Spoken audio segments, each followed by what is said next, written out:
Hey, juniors, let's go ahead and take a look at the readings that you will see on your semester final. Um, so, on your semester final, you will get three passages to read. The first one will be a fictional work, or one of them will be a fictional work. Then you get two nonfiction works. Okay. Um, and so we're going to take a look at some of these, and we're going to talk about them here. So let's take a look at the first one. And I just want to warn you, this one was written in 2013 by Goli Taragi, and this is set in Tehran in 1953. So some of the names and some of the words are going to be a little bit unfamiliar to you, and that's okay. The big key to this is just getting a sense of what's going on. If you can't pronounce the name, it's really not that big of a deal as long as you have an understanding of who is doing what. So this passage is adapted from the story The Flowers of Shiraz by Goli Taragi in 2013 by Goli Taragi. The translation 2013 by Sarah Khalili, which means to us then that this has been translated. The passage is set in Tehran, in Iran, in 1953. The Flowers of Shiraz is a teenage dance group, and Gul Miriam is the schoolmate of the young characters in this passage. So when we see Gul Miriam, that's who that is. Finally, with fear and foreboding, she agrees. She says she will come early and leave early. Maybe I'll come with my father, she says. Forget it. Are you nuts? Your dad on a bicycle? With us? She laughs and hangs up. Wednesday afternoon, right on time, she arrives at Zarafani Street with her chauffeur, Zavad Agha. She doesn't have a bicycle. She dismisses Javad Agha and stands next to me like someone who has never seen a street, a car, or creatures with two legs. She's afraid of crossing the street. She screams and grabs hold of the back of my bicycle. Our group consists of a few classmates, two of the Flowers of Shiraz, so far all girls, two of my cousins, boys, and two of the neighborhood guys, Homayan and Parvez. Gul Miriam feels out of place. She regrets having come, but she has no way back. She is happier with her father. The jokes, the pranks, the screaming, the shouting, and everything we talk about is new to her. She doesn't understand our language. Worst of all, she doesn't have a bicycle. She climbs up behind me. She fidgets. She's scared and wants to get off. At the corner, she jumps off before I have time to stop. She loses her balance and falls. We stop. The cousins start grumbling. Gul Miriam has scratches on her hands and her knees, and she is limping. Parvez holds her under the arm and takes out his handkerchief and ties it around her knee. The Flowers of Shiraz smirk and snicker out of spite and jealousy. Parved's bicycle is large. We put Gul Miriam behind him. She is clumsy and shy and doesn't know what to do with her hands. She's holding her legs out and away from the back wheel, and she won't sit tight against Parvez. I'm sure they will fall. We set off. I hear Gul Miriam scream, but I don't look back. We speed down the incline of Bag Ferdows. Parvez overtakes everyone. Gul Miriam, her eyes wide with fear and her mouth open and ready to scream, is staring straight ahead. She has wrapped her arms tight around Parved's waist. The wind is blowing through her hair and under her skirt. The Flowers of Shiraz are still smirking. The narrow alley and back roads of Iliad are filled with pleasant shadows. We stop in front of a mini garden. There is a wide stream that flows at the foot of the garden wall and under the trees. The water is cool and clear. It comes from Miss Fakharodel's reservoir. We take off our shoes, put our feet in the stream, and wash our face and hands. Gul Miriam's face is flush and she's panting. She pats some water on her face, and then she too takes off her shoes and dips her feet in the stream. The Flowers of Shiraz splash water on each other and chase after one another. It is a pleasant game on such a hot day. Gul Miriam hides behind a huge tree. I think she will start crying any minute now. But no, she hops from behind one tree to the next and splashes water on Parvez and laughs. We ride out to Rumi Bridge and turn back. We make plans to go to the Tarish Bridge on Friday night. So let's take a look at some annotations here. These are some notes that I made on this for you. And again, you will notice that the wording itself isn't too difficult once you get past the names of some of the things that we're just not familiar with. And again, I just want to say you don't have to be able to pronounce every one of them to understand the text. All right. If you want to call her GM, you call her GM. And you want to call him P, call him P. It doesn't matter as long as you have a sense of the action of what's going on. Okay. So I identified some words here that we just want to be kind of familiar with: foreboding or whatever, right? Dismisses. But look at this here with her chauffeur. Okay. And when we see this, we get a sense that Gold Miriam, it says that she's not like us. She's not familiar with us. She's not one of us, right? So we get a sense that she comes from somewhere different, right? Different culture, different place, different social status, something, right? But this idea that she has a chauffeur, they're on bicycles. She has a chauffeur. So we definitely get a sense that she comes from a different class, right? We get a list of who all's in the group, okay? And then again, this sense that Gold Miriam feels out of place. By the way, you'll notice that I've used the same color schemes that we've been using, right? Yellows for questions, blue for important pieces, and these magenta purplish color for like important elements of the story. I like this line here. She doesn't understand our language. I think it's not only does she, I don't think it means that she doesn't understand what they're saying, but what it is she doesn't understand what they're talking about. Like this is a really tight group of friends, apparently, because they kind of keep her on the outside, right? And the narrator is the one that's trying to bring her in. But the rest of them don't seem to really be really willing to accept her, right? So she doesn't speak their language. She does speak the same language. The words are the same, but she doesn't know the same story. She doesn't know the same meaning. She doesn't get all the context of what they're saying, right? Um, and then we get down here to line 37, okay, that the guy that she's on the bike with, he races past everybody else, right? And you look at her and she's got her eyes, she's like, oh, and she's screaming and she's staring and whatever. I think if you stop here, you get a sense that she's really scared, right? Like this is not what she wants, okay? But if we add that, and then with this piece here, the wind is blowing through her hair, so we get the sense of freedom, right? Like her hair is loose, her skirt is loose, everybody's right. And then we add it to what happens later. We get a sense this is kind of the start of the turning, right? That she is now out of her comfort zone. Like before, she was out of her comfort zone, obviously, because she didn't understand where she's at. She's very uncomfortable in this setting. But now she's starting to adapt and accept, and she's starting to experience this a little bit more, right? She's kind of getting into it a little bit. And then I think it's kind of interesting that when they get down to the actual stream, right? When they get there, the rest of the group, they're patting around, they're splashing, they're whatever, right? And the narrator says, okay, so first off, she kind of pats her face, then she dips her foot in the, and then she goes off onto the trees. So she thinks at first, like, oh, she's just trying to calm down. But when she goes off to the trees, this is when she's going to break down. She's going to start crying. This is all going to fall apart, right? Next thing you know, she's playing with everybody. She's doing the things everybody else does. She's splashing water. She's running around. She's doing whatever, right? And then they make plans to go out on Friday night. And so this idea that she is now part of the group.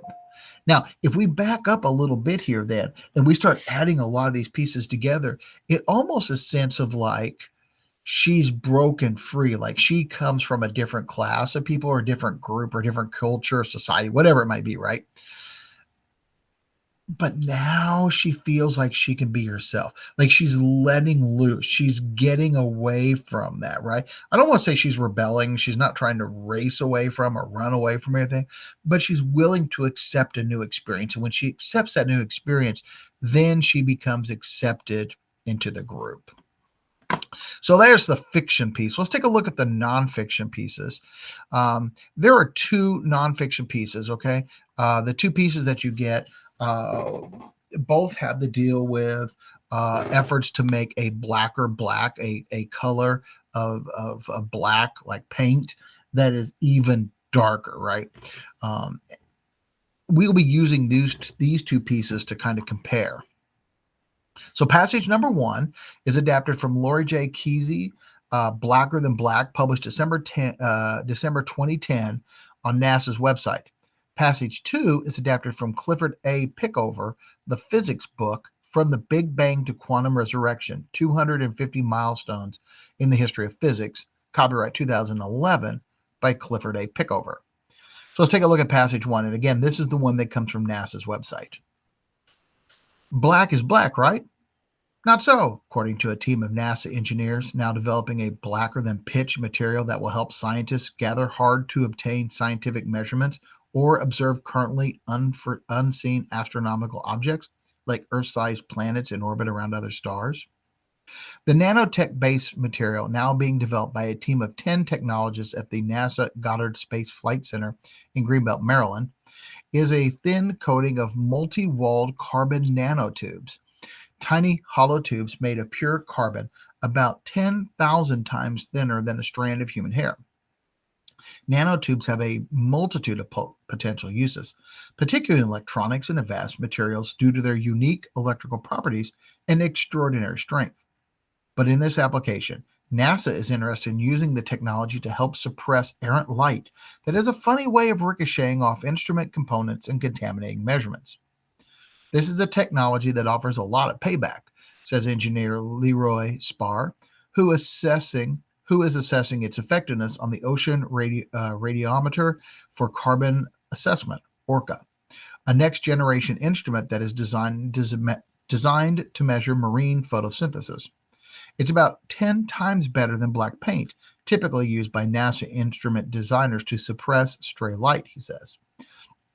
The technology works because of its superabsorption abilities. The nanotubes themselves are packed vertically, much like a shag rug. The tiny gaps between the tubes absorb 99.5% of the light that hits them. In other words, very few photons are reflected off the carbon nanotube coating, which means that stray light cannot reflect off surfaces and interfere with the light that scientists actually want to measure. The human eye sees the material as black because only a small fraction of light reflects off the material. The team began working on the technology in 2007. Unbeknownst to the group, the New York-based Rensselaer Polytechnic Institute also had initiated a similar effort and announced in 2008 that its researchers had developed the darkest carbon nanotube-based material ever made, more than 3 times darker than the previous record. Our material isn't quite as dark as theirs, said John Hagopian, the principal investigator leading the development team. But what we're developing is 10 times blacker than current NASA paints that suppress system stray light. Furthermore, it will be more robust for space applications, he said. That is an important distinction, said Carl Stahl, Assistant Chief of Technology for Goddard's Instrument Systems and Technology Division. Not all technology can be used in space because of the harsh environmental conditions encountered there. That's the real strength of this effort, Stahl says.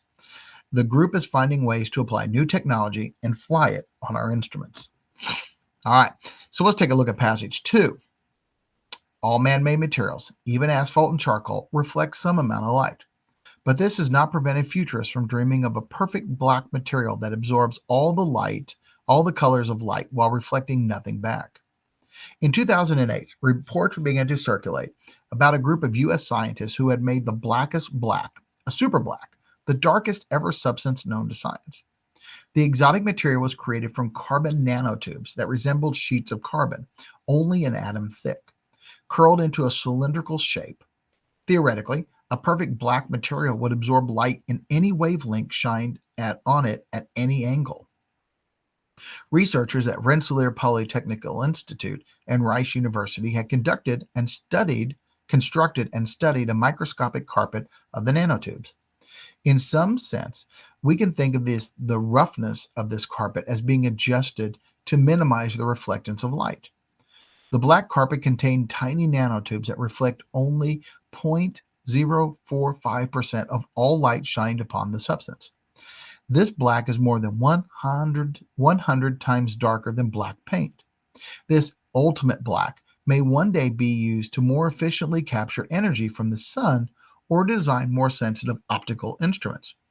To limit reflection of light shined upon the super black material, the researchers made the surface of the nanotube carpet irregular and rough. A significant portion of light is trapped in the tiny gaps between the loosely packed carpet strands. All right, so those are the two nonfiction pieces. And let's take a look at what some of these are. I think first off, to understand, both of these have a very casual tone, right? Like you see the first line of this, black is black, right? Not so. And then down here in this one, in the second one, we see exclamation points and we see some casual language.